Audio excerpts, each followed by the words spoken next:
میں کسی دوست کے گھر پر ہوں، اس وقت باہر نہیں نکل سکتی، پھر فون نمبر ہی دے دو۔ اس وقت موتی لال کی حالت کا اندازہ لگانا مشکل نہیں تھا۔ بے روزگاری کی وجہ سے میرے ٹھکانے تیزی سے بدلتے رہتے ہیں۔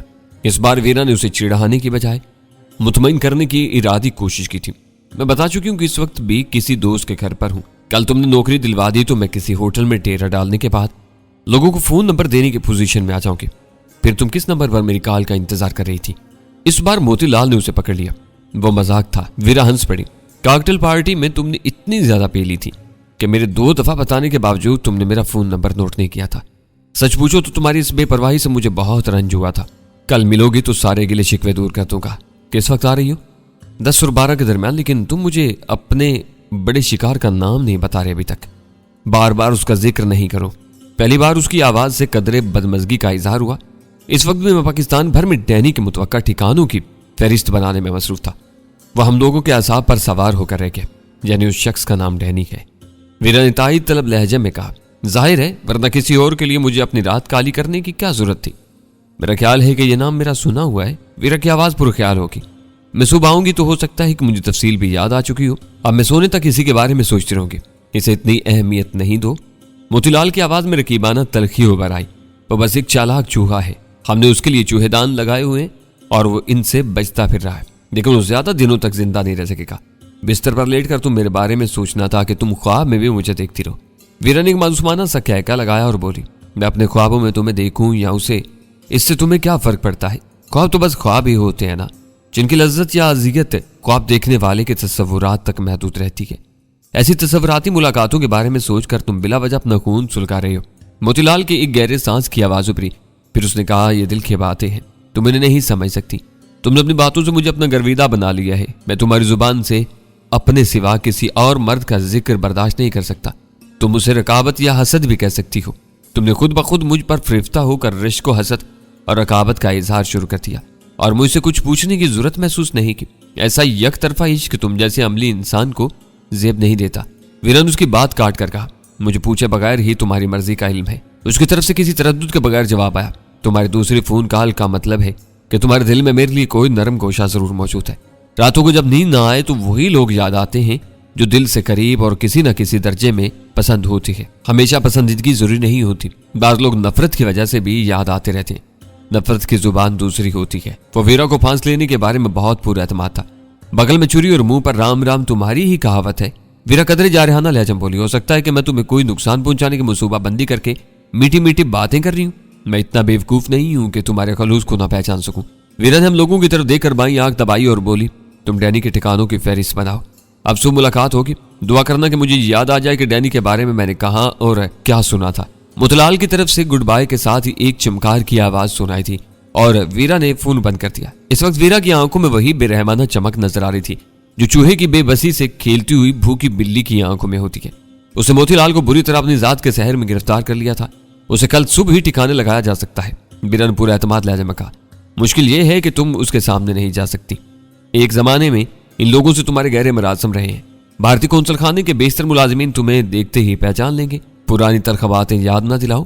ویرا کفت آمیز ہنسی کے ساتھ بولی، شاید اسے بھی وہ واقعات یاد آ گئے تھے جو غزالہ کی کراچی سے نئی دہلی منتقلی کے دوران میں رونما ہوئے تھے۔ وہ میرے خلاف ویرا کی ایک زبردست انتقامی سازش تھی۔ مجھے گھیرنے کے لیے اس نے غزالہ کو شریمان سنگھ کے حوالے کر دیا تھا۔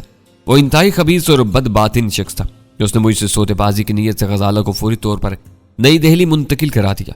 مجھ سے تفصیلی بات چیت کے بعد جب ویرا کو اپنی سنگین غلطی کا احساس ہوا تو بازی اس کے ہاتھ سے نکل چکی تھی۔ اس نے بھارتیوں سے مطالبہ کیا کہ غزالہ کو ہانگ کانگ میں اس کے آدمیوں کے حوالے کیا جائے۔ اس نے مذاکرات میں کچھ ایسا پیچ ڈالا کہ بھارتی اہلکار غزالہ کو ہانگ کانگ لانے پر مجبور ہو گئے، لیکن اس کی نیت صاف نہیں تھی۔ وہ غزالہ کو بظاہر ہانگ کانگ لا کر ویرا کی تسلی کرنے کے بعد خفیہ طور پر اسے واپس بھارت لے جانے کا ارادہ رکھتے تھے۔ اس مرحلے پر مکاؤ کا ڈان کوانگ فو ہمارے کام آیا۔ وہ ویرا کا منہ بولا باپ تھا۔ اس کی جان توڑ کوششوں سے غزالہ مکاؤ میں ڈان کوانگ فو کی حویلی میں پہنچا دی گئی۔ یہ الگ بات ہے کہ ڈان سے غزالہ کی بازیابی میں ہمیں کیا کیا پاپڑ بیلنے پڑے۔ اس سنسنی خیز مہم جوئی کا خوشگوار ترین پہلو یہ تھا کہ مکاؤ سے واپسی پر غزالہ باقاعدہ طور پر میری بیوی بن چکی تھی۔